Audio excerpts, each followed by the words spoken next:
Retornando a falar sobre estabelecimento, né, nessa parte 3, nós vamos falar sobre os atributos do estabelecimento, né, os atributos do estabelecimento. A doutrina, né, vai ter uma certa divergência, que alguns entendem, né, que esses atributos, o aviamento e a clientela, eles seriam elementos, né, elementos do estabelecimento, ou eles seriam atributos da empresa e não do estabelecimento. Eu vou diferenciar algumas coisas a respeito disso, mas, né, a leitura da doutrina ela vai servir, né, vai servir de base melhor até para vocês entenderem essa diferença, a doutrina que eu já indiquei a vocês.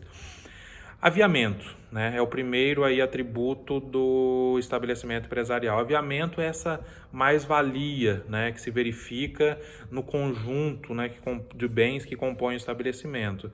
Esse né, aviamento ele pode ser subjetivo, ou seja, quando as qualidades pessoais do empresário, né, são muito importantes, né, aquele cara que atende super bem e tal, e objetivos, né, ligados aos próprios bens, né, e à sua própria organização. Você entra no mercado, por exemplo, ele vai ter lá um jogo de luz, vai ter uma disposição nas prateleiras de coisas que fazem com que as pessoas venham a adquirir mais e menos, né? É o famoso, né, a fralda está perto da cerveja, que eu presume que o pai vai comprar a fralda e naquele momento, né, ele levar a cerveja porque vai ter um menino chorão em casa. Então aproveitar. Então essa organização, né, essa organização que nós chamamos de aviamento, né?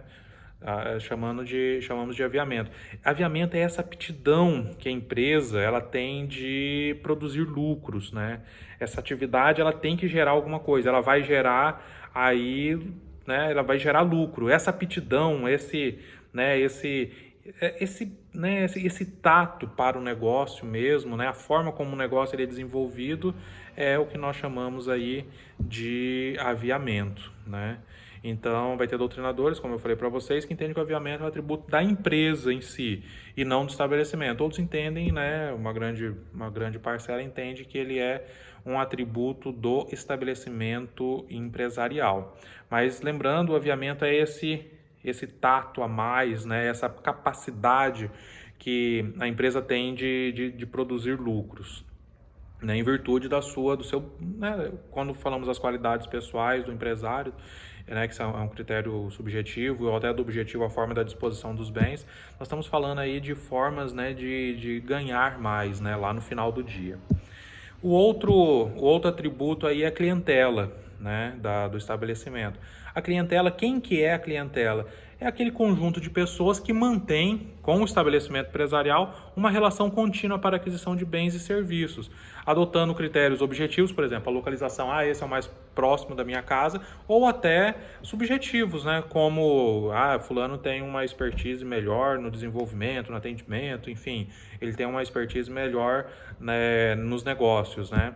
O que é interessante é que tanto o aviamento e a clientela, eles estão intrinsecamente relacionados, estão muito próximos. Porque quanto maior a clientela, maior é o aviamento. Ou seja, maior é o sobrevalor, a capacidade de gerar lucro, a mais-valia. Então, os dois estão muito próximos ali. Não necessariamente um é correspondente ao outro, porque às vezes nós vamos ter algumas determinadas atividades que têm uma grande quantidade de clientes, mas não tem uma grande capacidade de geração de lucro. E às vezes nós vamos, né, ver o contrário também. Mas geralmente, né, na grande maioria dos setores, dos ramos, nós vamos ver que a quantidade de clientes ela está relacionada com o aspecto de geração de lucros. Lembrando aí lá do estabelecimento digital, né, ou virtual, quanto mais pessoas estiverem engajadas, né, naquele estabelecimento virtual, é evidente que ele tende a ter uma maior parcela de lucro. Isso é fato irrefutável. É interessante notar que, em relação à clientela especificamente, a legislação ela confere uma determinada proteção, né, que é a concorrência desleal. Então, para vocês verem a importância, e não estamos estudando sobre concorrência aqui nesse determinado momento, mas o estudo da clientela, a compreensão desse atributo do estabelecimento é extremamente importante, né, para outros estudos mais adiante. os negócios sobre o estabelecimento, né? A lei, ela estabelece, né, nos dispositivos a partir do 1143, né, quando ele fala que o estabelecimento ele pode ser objeto de negócios, né, ou os bens unitariamente.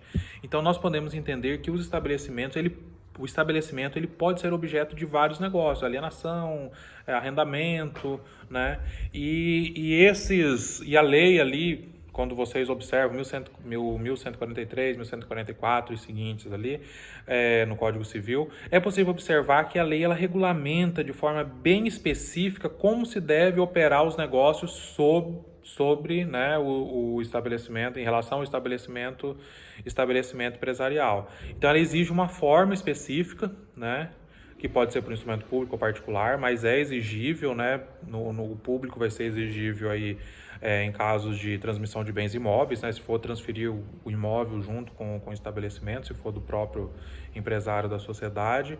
Ele exige também publicidade, né, todos os negócios que envolvam o estabelecimento, eles devem, né, ele tem um regime de publicação próprio, né, que é o artigo 1144, como eu falei agora há pouco. É interessante notar que esses dois aspectos, a forma e a publicidade, não são condições de validade para o negócio em si, mas eles são condição de eficácia perante terceiros.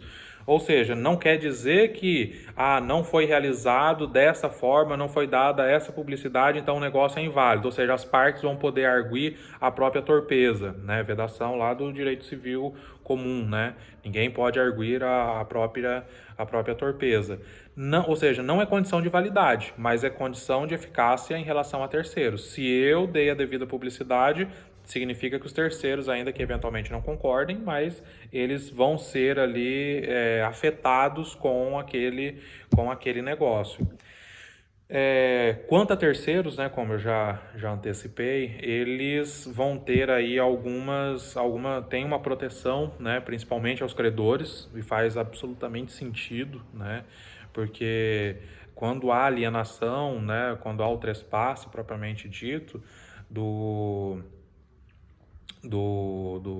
estabelecimento, né? O trespasse é o nome, né? Trespasse já quer dizer alienação do estabelecimento. É evidente que os credores eles podem ser afetados, né? Podem ser afetados. Então, existem alguns aspectos a serem adotados conforme artigo 1145 e 1146, que é, em linhas gerais, pagamento prévio dos credores ou consentimento prévio deles, né?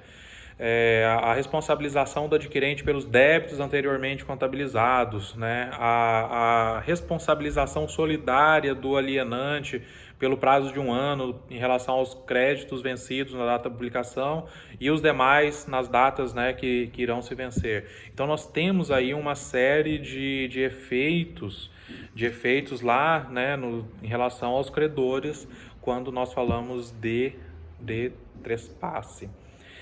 Eu chamo a atenção ainda de vocês, né, em relação aos débitos tributários e aos débitos trabalhistas, né? Em relação aos débitos trabalhistas, da sucessão trabalhista, sempre. Artigo 448 e 448-A, que foi inserido pela reforma trabalhista recentemente, em 2017, lá na CLT.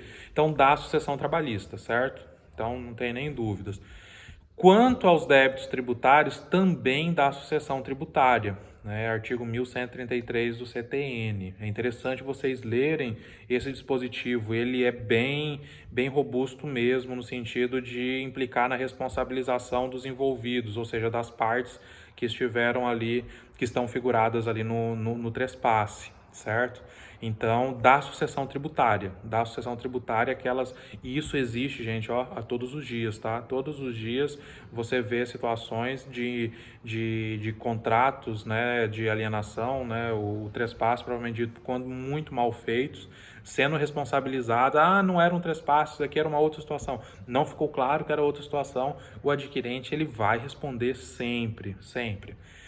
Quando nós falamos, né, de trespasse lá na recuperação judicial ou na falência, nós, né, vemos que não há sucessão.